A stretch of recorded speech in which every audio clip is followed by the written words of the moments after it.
Welcome back to Someone Call Someone. Today, it's the person that I call probably like 5 times a day. I don't know how many, do you keep track of how many times I call? 5 is too little. Literally my day one. Literally wouldn't be here without her. I will say the place where I get all my beauty and brains. She's not a normal mom. She's a cool mom. She's also the founder of the Insurance Network. She previously was the founder of the Model Network, and she herself was actually a pageant queen. She was the first ever Miss Chatsworth. So that's why I said she's many light years ago. But like the first one, like literally. So yes, this is my mother, Ashika Devnarayan. As Katishka would do. Oh my gosh, slay! We're highly influenced by each other at this stage of life. But mother, welcome to my podcast. Thank you, Katishka. We've been having these chats our whole lives, and now we get to take it to the people. I wanted to start by saying, obviously, you're a very impressive woman, I must say. Oh, thank you. And that is why I am on the road to being impressive. I think you're already there. Thank you. I think you've surpassed me. No way. So to me, I just want to say, like, growing up, like, you were the coolest person for me. And I think like sometimes like kids, they struggle to like see their parents as cool. But I was always like, yo, do you guys know my mom is cool? I literally like grew up on a catwalk, right? Like you raised me like while you had your own modeling agency after being a model. And you were like teaching all these other young women about just, you know, basically womanhood through what you were teaching them about being on the catwalk and about modeling. And you were always like in the public eye, and so many people around you always looked up to you. So for me, that was always really cool. And like you were also like, she was in the Shambhala music video. Like me in grade 4, I was telling everyone, I was like, you like, mind you, my friends probably didn't even know what that music video was. But everybody knows Dr. Victor Shambhala. I'm the one with the short bob, much thinner.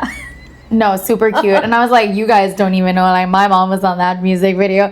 So it was like a no-brainer when I ended up in the entertainment industry as well. And I mean, we spoke with your son, my brother. Son. Yes, my son. In a previous episode.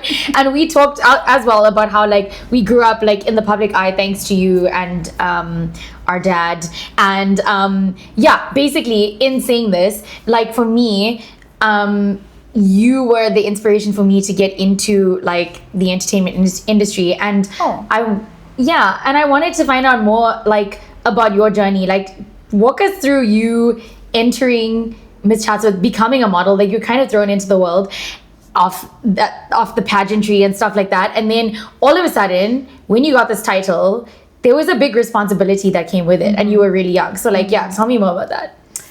Okay, so growing up, I think I was very much a tomboy, much to my mother's dismay. And my mother was your granny, was a dressmaker, Nani. And she was a dressmaker, and she loved making all these cute little dresses. And my siblings, I've got 2 sisters and a brother, and she always dressed us the same. I took a wrong turn because my brother, who was 2 years younger than me, my sisters got married and left the house, and I was left with my brother. And obviously, as it would be, I started riding bikes, climbing trees. That's cool.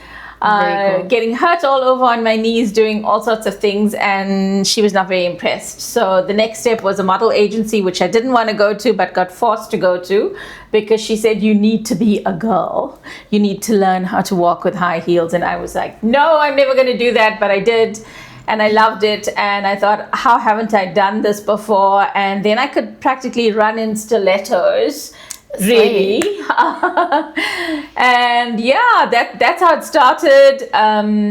And while I was with the model agency, that was when I was 16 that I joined the model agency.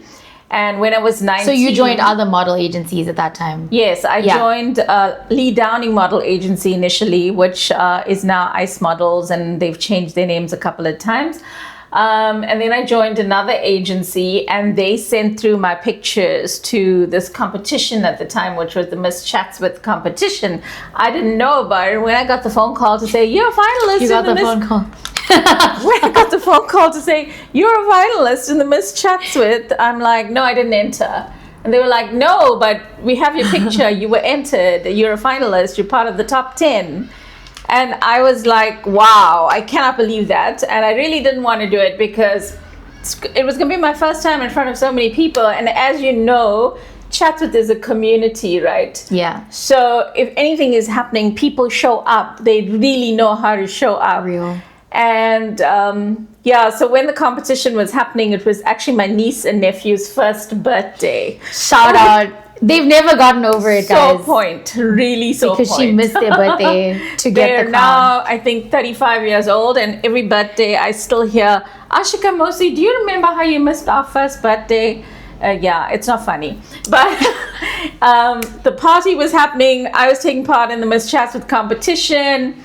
They called out the finalists, and then they called out the winner. And when they were calling out the winners, I was like, I'm never going to be in it. So I was backstage taking out my sari, put on my jeans, and they call out number 9, which was me.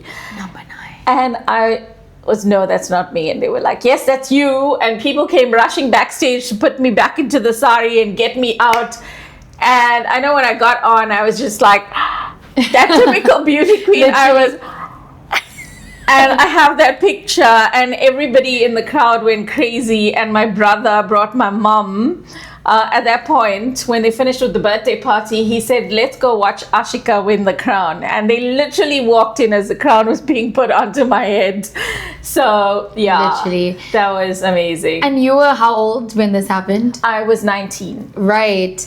And that goes into like what I want to talk about next, which is so cool because all of a sudden then you're in the limelight, right? It comes with a title, a crown, and a responsibility. And my acting journey, I'm glad that obviously having you as a mom, like that was never like a question that I could, I could explore my dreams and my creative passions and explore acting. And I also ended up getting into it at a really young age. My first acting job came at like 19 and then like a bigger debut at like 22. But then all of a sudden there's this platform, right? Yes. And then it's like, oh, like, what do I want to do with this platform? And I feel like you did a really great job of figuring out what that was. And I think community is such a big thing to both of us. Yes. And I think like, again, it's like everything that I know from you. I mean, I'm literally wearing your clothes, right? Seriously, this is something I wore when I was 28. Yes. And I mean, look at the condition of it. And it fits which just goes to show I was that thin. You gotta steal from your mom. Yes. All the good things. She comes to Durban. My lipsticks, my shoes, we're the same shoe size. We're the same size for a reason. Everything that I use for my hair, my earrings, everything. She's the influencer. She's the real influencer. But it's fine. I use all her stuff because I like it. And yeah. And I love having her around. When she's here, it brightens up everything. Oh, but you like your son more. A little bit. Just a little bit. No. Yeah, I'm kidding. I like you evenly. But on the topic of just like community, and I feel like I saw what you were able to do, but I want you to talk more about that as well. Like, how did you know like what you were meant to use your platform for? And like back in the day, guys, like obviously now I'm saying like, oh, I had a platform in terms of like, now there's like press releases when you're like in a show, and then like your Instagram blows up, your TikTok. But like my mom was in print media. Like that was how word circulated. Like you were on the front pages of like all the newspapers, like the Post, the Sunday Times, Sunday Tribune. Like people knew your life, and people were very involved in your life at that time, even though it felt like it wasn't like social media, but it was that level of involvement. Were there challenges that came with it? And then how did you know what you wanted to use it like for good, like in terms of like leading up to the model agency? Okay, so when I was growing up, there was no social media, there was no Facebook, there was no Instagram. In fact, my friends always say to me, if we had Instagram in our day, the stories that would come out, which is so true. Did you have phones like this back then? We did have phones like this. In fact, Katishka was saying to me, so how does it work? And I said, well, you've got to put your finger into the number you want to dial, and then you dial, and that's how it works. And she was amazed. But this was... In fact, I remember our number growing up, 431657. Can you ever? That number stays in my head. For me, I'm grateful that we didn't have social media. I mean, like you said, the extent of what I did was, you found it on TV in Dr. Victor's Shambhala. It was the Wild Coast Sun television commercial. It was whatever you found in print in the various newspapers. And we didn't have social media. My mother would get a call. Oh, I saw Ashika in the paper. And then my mother will say, which paper? And then she would come to me and Nani will say, oh, you're in the Sunday Tribune today. Or we'd be driving. And in those days, people stood on the corner with the papers, holding it up so you could buy and see the headline. And most times I would be on it next to the headline. Okay, I was not the bad headlines, but I was the picture, and then they had the gory story. But anyway, yeah. But coming back, I digress. Another trait she got from me. I'm convincing her that we're both a little ADHD because there's so many trains of thoughts. There is, but it's because I'm a creative. Katishka's a creative. I mean, I studied graphic design. I'm an art student. I studied graphic design, and now I'm in insurance. Don't even ask. Multifaceted, multi-hyphenates, as we always say. But I think the Miss Chats with Crown brought with it a great responsibility in terms of the fact that it was one of the first competitions, and I mean, I couldn't go anywhere without somebody saying, oh, there's Miss Chatsworth, there's Miss Chatsworth. So you had to be so careful about, it was a time when pageants wasn't what it is now. Now you get a pageant every day in every way, wherever. I mean, then it had a lot of moral high ground to it. So, you were very conscious of the way that you dressed and the way that you looked, and not to be photographed with alcohol in your hand or a cigarette, or because you were basically a role model to young ladies, right? And I think that is how I decided that the model agency was the way that I wanted to go. But even there, I had a television commercial with the Wild Coast Sun. So I shot this commercial and stayed there for a week, and I got paid 3,000 Rand. Guys, that was a lot of money back then. That was the bag. It was a lot of money. Got paid 3,000 Rand, and I said, okay, what do I do with this money? I could spend it, or I could do something constructive. So what did I do? I went and found premises. I paid the deposit on the rent. I made a whole lot of flyers, went to Chatsworth Center, put it into the windscreens of every single person, and decided we're opening on Saturday. And I remember I sat there on the Saturday, and I waited, and I waited, and I waited, and nobody came. And then just before 4 o'clock, I think it was at 3:30, 3 people walked in. Kirisha, Shabana, and Dharani. They were best friends, and they came and they enrolled. And I was like, yes, this is gonna work. And it grew from there. I mean, every week we got more and more students. We went from having one class to we had a class every hour on the hour, starting from 9 o'clock and ending at 4. So it was amazing. And age ranges of... Oh, we started from 3 and we went up to, right up until 24. And then we realized that there was a need for the young women, women that were married, women that were older, who needed to sort of just find themselves and do something for themselves and be more confident. So we started a Women Today course. So the older people came in and we taught them deportment, grooming, makeup, confidence, interview skills, all of that. I love that so much. I actually got goosebumps because I didn't know the extent of that story.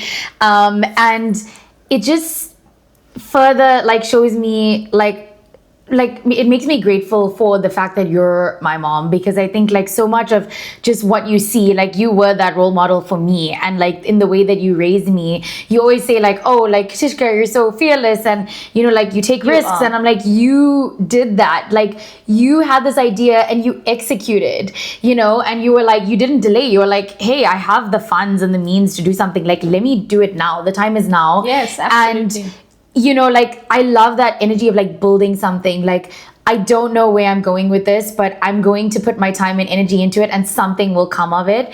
And years later, I mean, there are still people on my Instagram even who somehow know that we're related, and they're like, oh, you got all this from your mom, like she's such an amazing person, like she made me the woman that I am. And you became like a motherly figure, and like just like such a role model, like a big sister to all of these people, as you're saying, like ages from like 3 years, some of them went up until like, you know, their teen years in your model agency. And it's so important, like we were talking about this now as well, like some people don't have that role model in their lives. Yes. And when you do have an opportunity like this to be able to fill that role and like teach something to the next person, especially young women out there, like just well done to you, and thank you for creating that platform. And I wanted to touch on something that you just said now, like we're multi hyphenates, obviously, like you're a financial advisor. Yes. Right now. The now. insurance network. So we went from the model network to the insurance network. And those are two, you would think those are two different worlds. You'd be like, oh, the model network is the creative and the insurance network is, you know, the more analytical. Like while that may be true, where, you know, like your creativity you bring into every business venture that you do, and equally your great mind for business was what enabled you to sustain like the model network and expand. And I just think like it's so cool to have to understand how to make your creative passions a career right now, and that's what a lot of young people are currently kind of working with and struggling to do. When like we have these dreams, how do we make it like a business that can sustain us?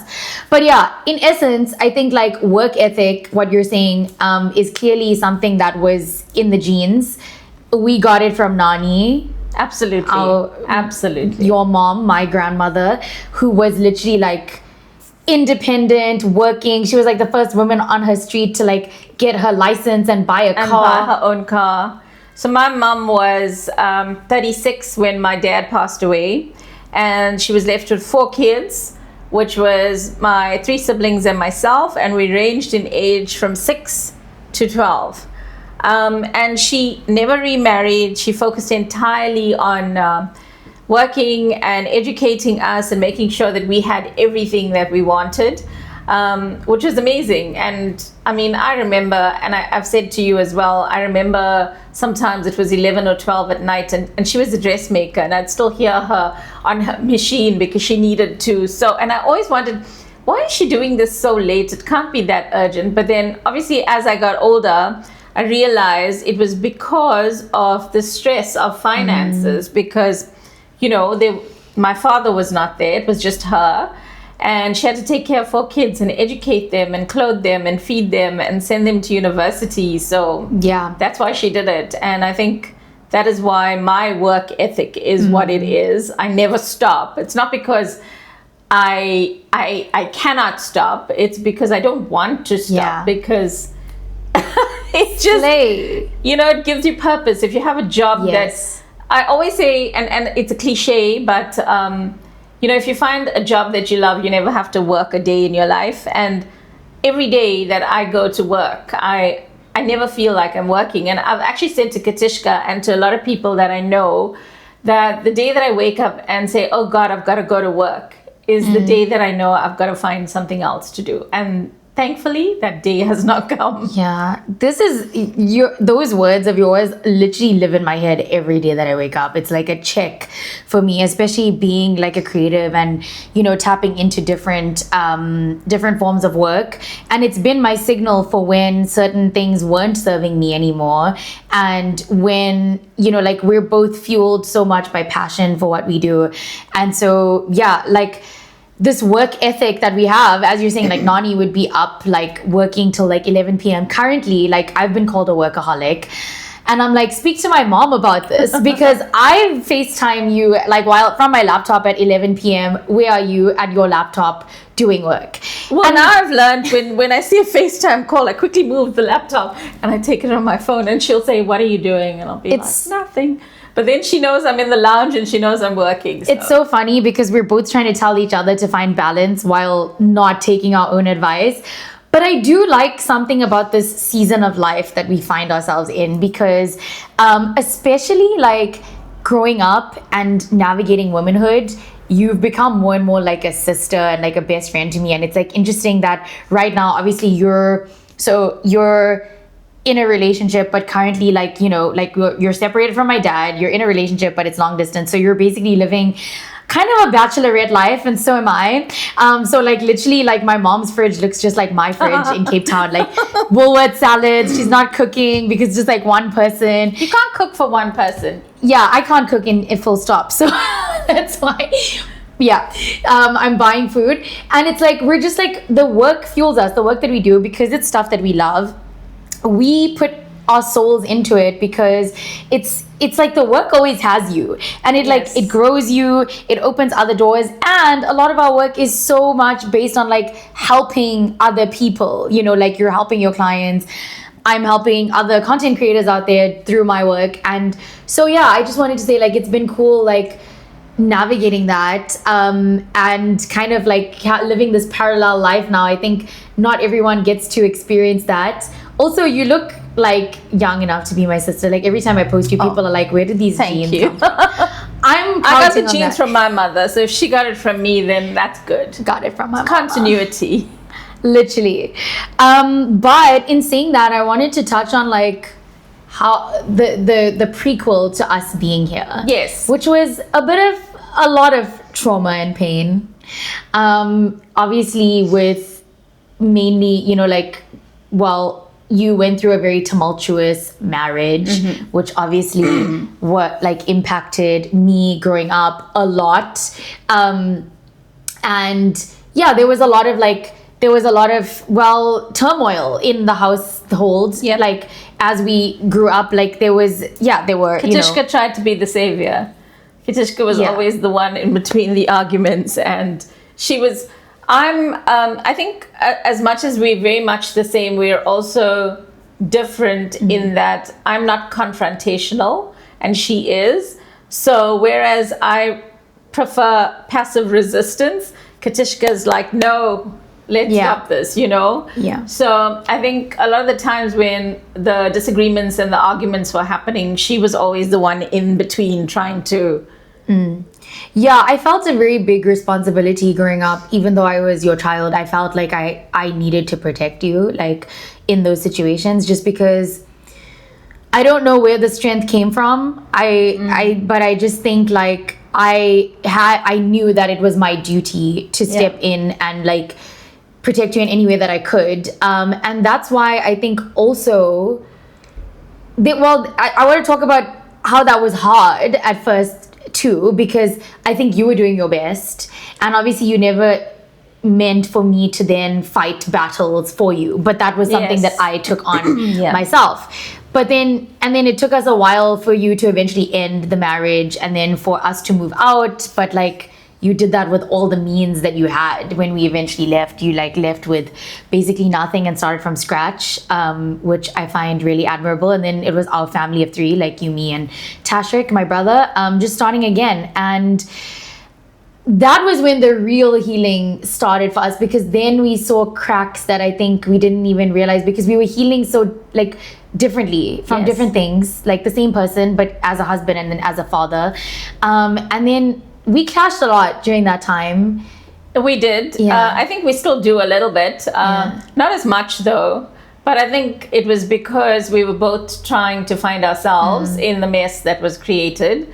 So I wouldn't say we blamed each other for anything, but it was, I think it was more a matter of not being able to see things from the other's perspective. So Absolutely. I couldn't see it from your point of view as the daughter and the child, and you didn't see it from my point of view as the mother and the wife. So that was where the problem was.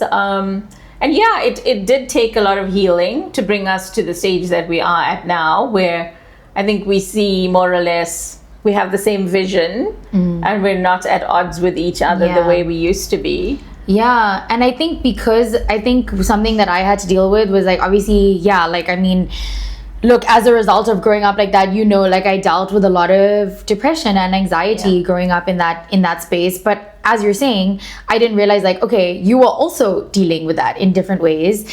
And there were different boundaries as well, because, it's like you can cut someone off in a marriage, but you can't cut them off as your father. Absolutely. And there were those blurred lines. And I think also, as you're saying, it's like finding our rhythm again as mother and daughter, because in me trying to be a protective force, I think I needed to step back again and realize, like, okay, you're also still my mom. Like, you also still need to take the lead on certain things. You bring a very nurturing energy and I bring like a fight energy. Yes. And then we had to find that balance of like, we can both have these, but in different spaces.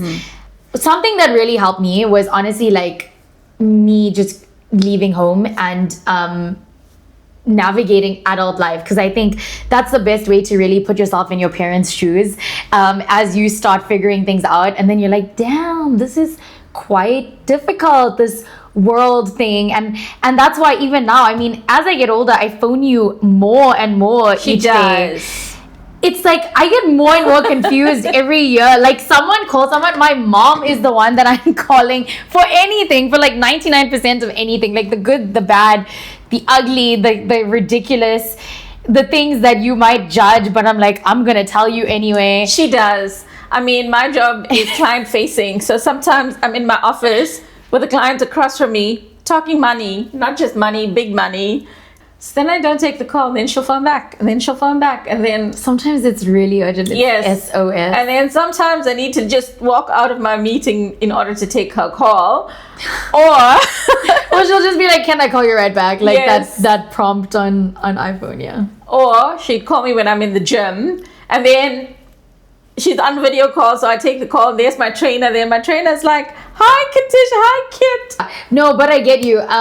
Like, I feel like now, like, becoming a woman, I'm just like, first of all, you had me at my age. I'm 27. And you were pregnant with me at 27. Yes, absolutely. Oh my God. I find that crazy because I'm like a child. She is. In the best way. Like, I know a lot, but I just keep thinking, like, there's so much that I don't know. I mean, I'm glad that I can pick up the phone and call you amidst all the chaos. And sometimes it's just like I need a sounding board for like what I'm feeling. But honestly, like, navigating the working world, like growing as a woman, growing in my spirituality, I feel like it's helped me to understand you so much more, like living on my own. And and I really like appreciate your advice every step of the way. And that also made me realize, like, wow, like, we don't always have it figured out, but like lean on the people who are there to support you. But also, that being said, I can give you advice, and this is for all the parents out there. You must remember that as much as you're still learning, we're also still learning. So the best the advice we give you is the best that we can give you at the time. It may not always be right, but it's to guide you, I love that. It's like our parents' first time living life too. Yeah, it's like I've not been a parent before. So, and a lot of what I say to you is stuff that my mother said to me. So, the repetition of that, where my mother said, and then you say it to you. Oh my gosh, on that, I wanted us to think about like some iconic things that we've both said to each other, because obviously I don't know if you find anything that I say iconic and it sticks with you, but like, like a mantra or a saying that we've said. So like, for me, there's a few things that stick out that you've said. Like, one of the things was, if you do something that you love, you never work a day in your life. Also, the most funny one that I say to everyone is like, never leave home without your lipstick on. I live by that. I live by that. She's so real, because I've learned the hard way. The day that you do leave without your lipstick on, you meet everyone. Yes. That I also learned that the hard way. So many times I would leave home looking like a mess, train wreck, and every single person that I know, everyone in my phone book would be somebody in the shop. Like presentation and first impressions are everything. And this is something that I've learned. And especially like in the industry that I'm in, it's definitely advice that I needed to have, because I think like, yeah, you always just, it's for you as well. It's like, I always dress for like, like when they say like dress for the job that you want. It's like, take yourself seriously. No, beauty is and whatever that means to you. Did I say anything that you have taken to think about, like have I said any iconic things? Well, Katishka's one thing that she says to me all the time whenever we're like, this is not the iconic thing, but something that I have to say whenever we're getting into what could potentially be an argument. She'd be like, Ma, it's not that deep. It's not that deep. It's not that deep. I mean, you know what? You've used it on me a couple times. She'd be telling me life is not that deep, and I'm like, yeah, okay, you're right. It is. But I have to say, you are very, like a lot of what you say these days, you can see it comes from a place of learning, of having sort of gone through life and learned things along the way. And sometimes I listen to you when we're having our usual chats in the middle of the night, and you're saying things and I'm like, wow, like where did she get this from? Because she's smart on another level when you say these things. I mean, sometimes she gives me advice that is like, it really gets to the point, and sometimes you need to hear that, because I think too many people sugarcoat things and tell you what you want to hear as opposed to what you need to hear. Yeah. And you're good with doing that. Yeah. And we know each other. She's wise beyond her years. Thank you. That's why I have a podcast now. Yes. we know each other better than anyone, and I really do mean it. Like, I'm a very spiritual person, and I feel like we've walked many lives together. I say this to you often, and I do feel like I still feel that protective nature, and you've brought out the nurturer in me. And yeah, I feel like we were definitely sisters in another life. We're sisters in this life in many ways. But talking about womanhood in that way, like we've had a lot of conversations about this, about just like the layers of womanhood that exist. And it's so cool. Like even thinking about, like I definitely always resonated more with like this. I came from this fire, so I was like always in this like warrior, like Kali, like Shakti energy. She's a Taurus as well. I'm also a Taurus, so and with you, like you always had this very like this. It's still this strength, but it's grounded in this softness and this like nurturing energy, which always felt like. Yeah, more like a Parvati, like a Radha, like a lover and like a mother and like nurturer. And I feel like those energies are so cool. And like in growing up and navigating womanhood, particularly like I think a lot of people have opinions about things that I do. And one thing that I've said before is that like as long as my mother is not saying anything, I don't feel judged. Like you're not judging anything. Yes. And people have kind of touched on like as I'm growing up and exploring these different facets of womanhood, which might not just look like the innocence that I grew up in. It might look like bolder and like tapping into different parts of myself. Like is that not like the truest form of the divine feminine? Like that, Kali is as true as Shakti, is as true as Radha. It's like absolutely. We can exist in all of these things at once. And I think so often people say that women have mood swings, and it's just like there's these labels on like, oh my gosh, women never know what they want, they're so confused. It's such a superpower that we hold all of these facets and all of these opinions and strengths in different ways, and we can tap into this more than anyone else. The divine feminine can be the warrior and the lover and like have the softness and the strength. And I just wanted to say like thank you for embodying that, so that I could also go through life and not limit my shine, like, because I think a denial of any of those facets is a denial of the divine feminine. And sometimes we're freaking crazy. And like, no, that is true. Yeah.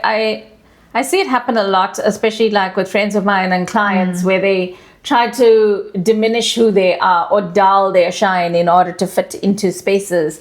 And like I've always said to Katishka, don't be less than you are for somebody else. Don't shine less because it makes somebody else uncomfortable that you shine so brightly. You need to take all of your powers and let it shine, let people see who you are. Because if your energy doesn't fit that room, then you shouldn't be in that room. Real bars.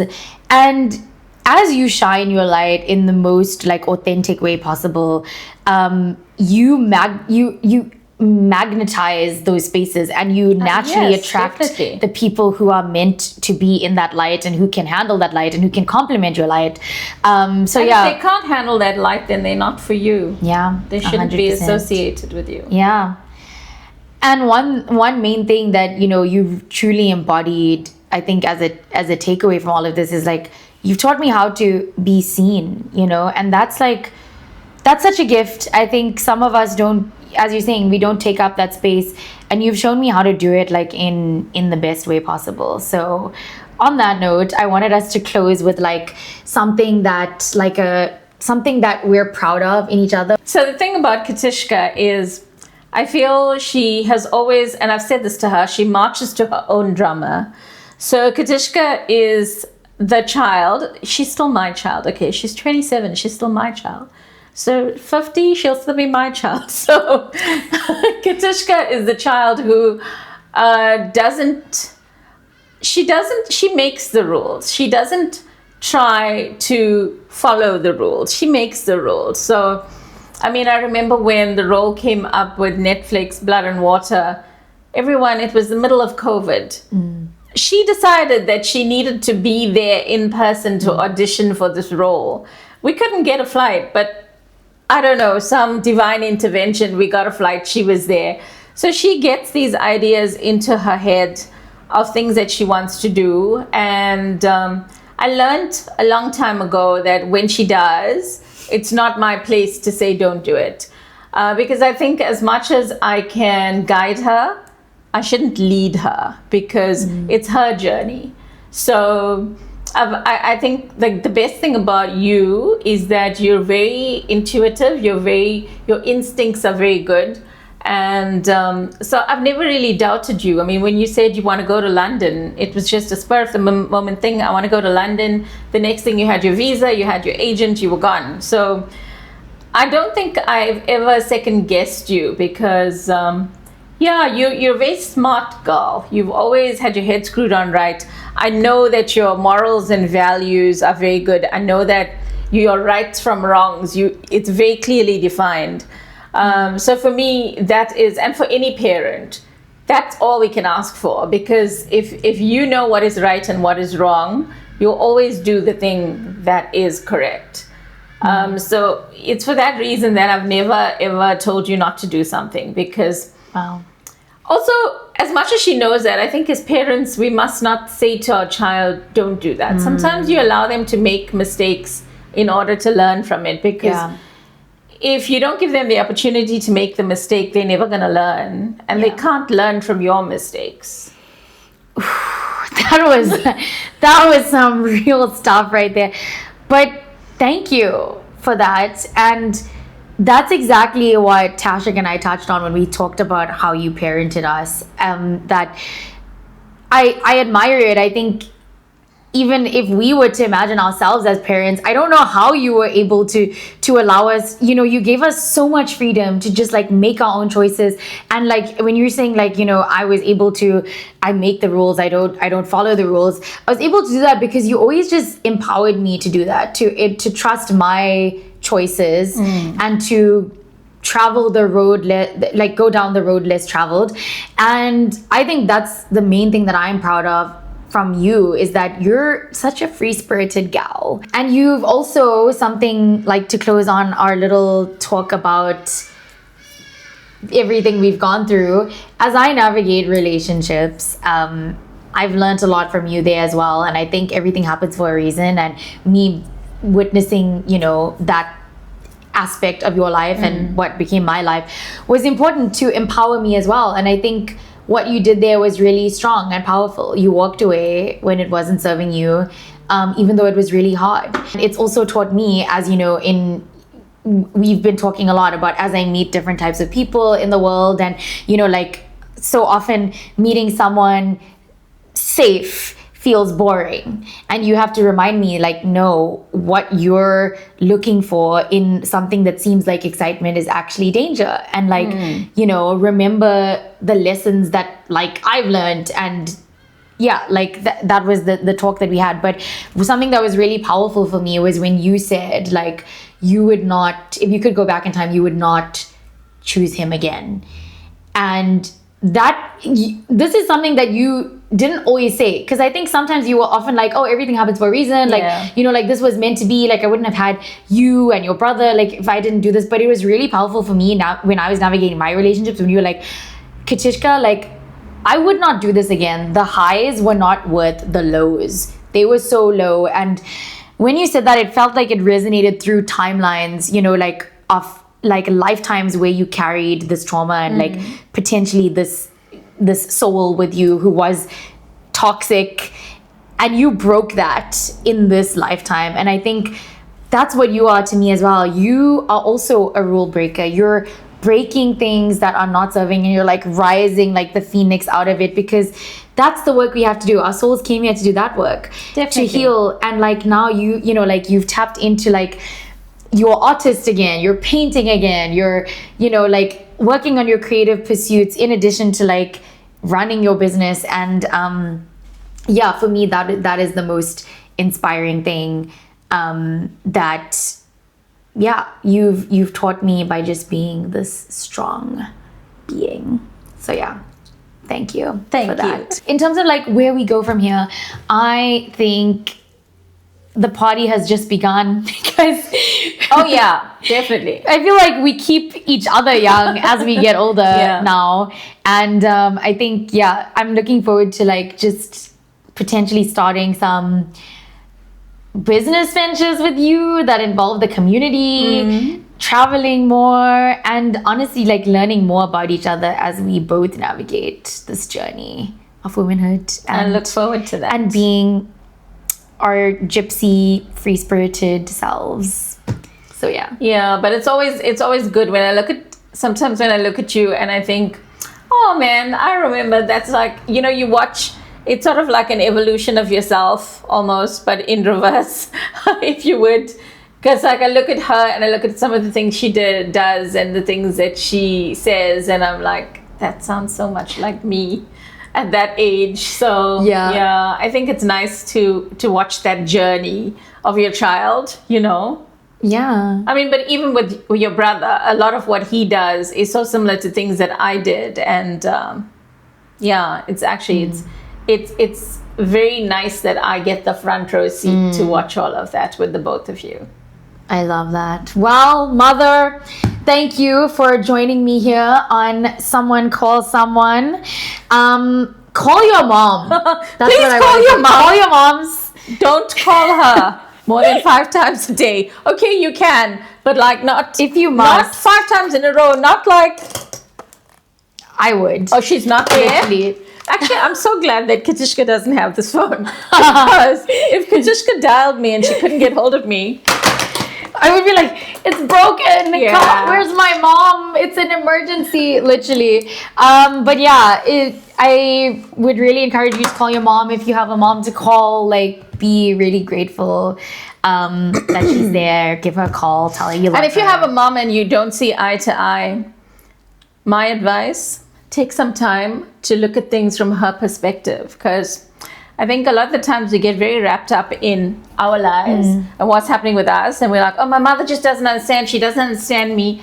But take the time to try and get her to understand you. Let her know what it is that you want and what you want her to understand about you, and try to see things from her point of view. There's always 2 sides, and there's always common ground as well. Yeah. So sit down on the couch and have a conversation about it. But yeah, thank you so much. We will see you again soon. Please be sure to like and subscribe for more of these chats, because we know we're all healing from it, and we know that we're the someone that you want to call. Call us.